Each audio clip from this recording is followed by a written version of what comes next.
ఇవాళ బీఆర్ఎస్ అధినేత మాజీ సీఎం కేసీఆర్ జగిత్యాలలో భారీ ప్రజా ఆశీర్వాద సభను నిర్వహించనున్నారు. ఇటీవల కాంగ్రెస్ పార్టీకి రాజీనామా చేసిన జీవన్ రెడ్డి బీఆర్ఎస్ లో చేరే సందర్భంగా ఈ సభ జరుగుతోంది.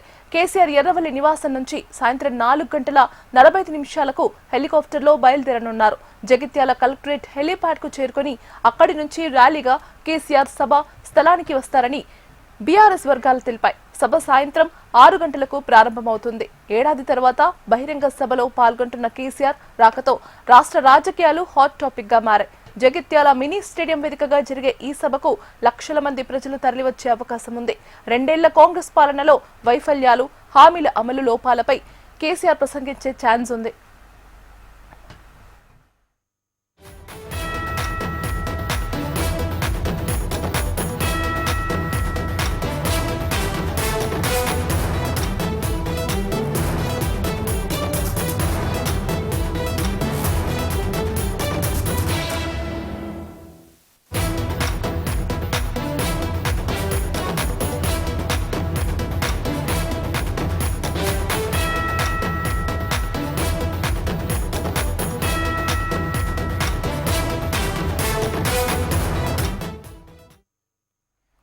ఇవాళ బీఆర్ఎస్ అధినేత మాజీ సీఎం కేసీఆర్ జగిత్యాలలో భారీ ప్రజా ఆశీర్వాద సభను నిర్వహించనున్నారు. ఇటీవల కాంగ్రెస్ పార్టీకి రాజీనామా చేసిన జీవన్ రెడ్డి బీఆర్ఎస్ లో చేరే సందర్భంగా ఈ సభ జరుగుతోంది.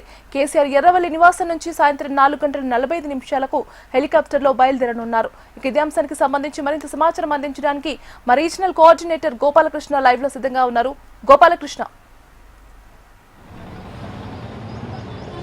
జగిత్యాలలో కేసీఆర్ రాక కోసం పెద్ద ఎత్తున ఏర్పాటు చేశారు బీఆర్ఎస్. ఈరోజు కాంగ్రెస్ నుంచి జీవన్ రెడ్డి అఫీషియల్గా బీఆర్ఎస్లో జాయిన్ అవ్వబోతున్నారు. జగిత్యాలలో దీని నేపథ్యంలోనే పెద్ద ఎత్తున ఫ్లెక్సీలు, హోర్డింగ్లు ఏర్పాటు చేశారు. ప్రస్తుతం నేను సభా ప్రాంగణం అవతలున్నాను. సభా ప్రాంగణం బయట మనం చూడొచ్చు భారీ ఎత్తున ఫ్లెక్సీలు కానీ, భారీ ఎత్తున స్వాగత తోరణాలు కావచ్చు, అవన్నీ కూడా అరేంజ్ చేసుకున్నారు. పూర్తిగా జగిత్యాలంతా కూడా గులాబీమయంగా మారిపోయినటువంటి పరిస్థితులు అయితే కనిపిస్తూ ఉన్నాయి. జీవన్ రెడ్డి లాంటి కాంగ్రెస్ నాయకుడు దాదాపు 42 ఏళ్ల పాటు కాంగ్రెస్లో ప్రయాణం చేసినటువంటి వ్యక్తి రాజీనామా చేసి బీఆర్ఎస్లోకి వస్తున్నటువంటి సందర్భంగా బీఆర్ఎస్లో కూడా ఒక కొత్త జోష్ అయితే కనిపిస్తుందని చెప్పుకోవచ్చు. ఎందుకంటే ఆ జగిత్యాలలో అత్యంత బలమైన నాయకుడిగా పేరున్నటువంటి జీవన్ రెడ్డి కాంగ్రెస్ పార్టీని వదిలి బీఆర్ఎస్ పార్టీలోకి వస్తున్నటువంటి సందర్భం, అధికారంలో నుంచి ప్రతిపక్షంలోకి వస్తున్న సందర్భంలో వారికి పెద్ద ఎత్తున ఒక జోష్ అయితే కనిపిస్తుందని చెప్పుకోవచ్చు. ఇదే డెఫినెట్గా ఎన్కరేజ్ చేసుకునేందుకు బీఆర్ఎస్ కూడా పర్ఫెక్ట్ ప్లానింగ్ చేసిందని చెప్పుకోవచ్చు. బీఆర్ఎస్ పార్టీ కూడా జీవన్ రెడ్డి రాకను కార్యకర్తల్లో ఒక కొత్త జోష్ని తీసుకురావడంతో పాటుగా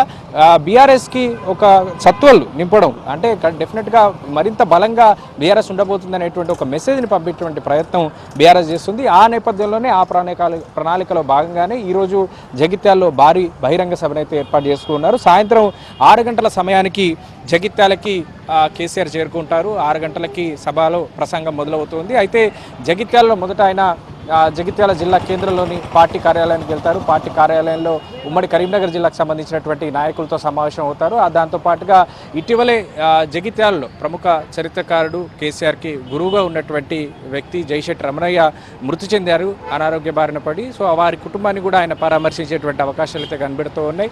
మరోవైపు ఈరోజు సేమ్ డే ఇటు మేడిగడ్డ దగ్గర సీఎం రేవంత్ రెడ్డి సభ మనం చూస్తూ ఉన్నాం. సో పోటాపోటీగా జరుగుతున్నటువంటి ఈ సభలతో ఒక్కసారిగా ఇద్దరి ప్రసంగాలు ఎట్లా ఉండవుతాయి అనేటువంటి ఒక ఉత్కంఠ అయితే కనిపిస్తూ ఉంది. డెఫినెట్గా కాళేశ్వరం చుట్టూ జరుగుతున్నటువంటి రాష్ట్ర రాజకీయాలు ఈరోజు కూడా మరొకసారి ఆ అంశమే ప్రధాన ఎజెండాగా మారే అవకాశాలు కనిపిస్తూ ఉన్నాయి. జీవన్ రెడ్డి కూడా ఆయన పార్టీ మారుతున్నటువంటి సందర్భంలోనూ మేడిగడ్డకు సంబంధించినటువంటి అంశాన్ని ప్రస్తావిస్తూ వచ్చారు. సో ఈరోజు కూడా కేసీఆర్ ప్రసంగంలోనూ మేడిగడ్డకు సంబంధించినటువంటి అంశం, రైతు భరోసాకు సంబంధించిన అంశం, ఈ అంశాలు ఖచ్చితంగా ప్రధాన ఎజెండాలో ఉండే అవకాశం ఉంటుంది. ఇటు మేడిగడ్డ సమీపంలో కాటారంలో రేవంత్ రెడ్డి మాట్లాడేటువంటి స్పీచ్ కూడా పూర్తిగా ఈరోజు మేడిగడ్డకు సంబంధించినటువంటి రిపేర్ల అంశం, అలాగే రైతు భరోసా నిధులు విడుదల కానున్నాయి. సో ఆ అంశం చుట్టే ఈరోజు అంతా సభలో నాయకుల ప్రసంగాలు ఉండే అవకాశం అయితే కనిపిస్తోంది. సో దీన్ని దాటి రాజకీయమైనటువంటి అంశాలు, పోటాపోటీ విమర్శలు ఏముంటాయనేటువంటిది మాత్రం ఉత్కంఠగా మారింది. గోపాలకృష్ణ, చెప్పండి, జీవన్ రెడ్డికి పార్టీలో ఎలాంటి బాధ్యతలు ఇవ్వబోతున్నారు? అలాగే గ్రాస్ రూట్ లెవెల్లో పార్టీని మరింత బలోపేతం చేసే ఛాన్స్ కూడా ఉందా?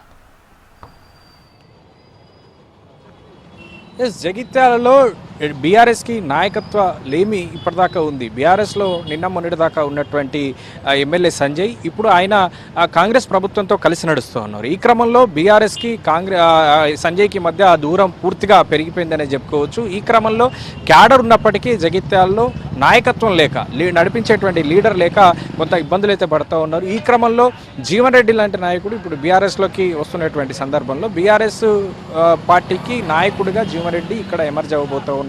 కాంగ్రెస్ పార్టీకి సంబంధించి ఆయన ఇన్ని రోజులుగా గత 42 ఏళ్ళుగా ఇక్కడ రాజకీయం చేశారు. ఇకపై బీఆర్ఎస్ పార్టీ నుంచి రాజకీయం చేయబోతున్నారు అనేటువంటిది సుస్పష్టం. అయితే బీఆర్ఎస్ పార్టీలో ఇక్కడ ఆయన ప్రధాన నాయకుడిగా అయితే ఎమర్జ్ అయ్యేటువంటి అవకాశాలు కనిపిస్తూ ఉన్నాయి. ఆయనకున్నటువంటి పర్సనల్ క్యాడర్తో పాటుగా బీఆర్ఎస్ క్యాడర్ ఆయనకి ప్లస్ అయ్యేటువంటి అవకాశాలు ఉన్నాయి. సో ఇక్కడ బీఆర్ఎస్ పార్టీలో జీవన్ రెడ్డి స్థాయి నాయకుడు జగిత్యాల్లో లేకపోవడం ఒక ప్లస్ జీవన్ రెడ్డికి అని చెప్పుకోవచ్చు. మరోవైపు బీఆర్ఎస్కి అత్యంత బలమైనటువంటి నాయకుడు లేకపోవడం బీఆర్ఎస్కు వరకు మైనస్గా ఉంది. సో ఇప్పుడు జీవన్ రెడ్డి రావడం బీఆర్ఎస్ ప్లస్, ఇలా పరస్పరం ఉపయోగపడేటువంటి అవకాశాలు ఉన్నాయి. సో రేపటి నుంచి బీఆర్ఎస్ ఫుల్ ఫ్లెడ్జ్గా ఇక్కడ రాజకీయాలు చేసేందుకు జీవన్ రెడ్డి వేదికగా మారబోతున్నారని చెప్పుకోవచ్చు. Right Gopal Krishna, thank you for the updates.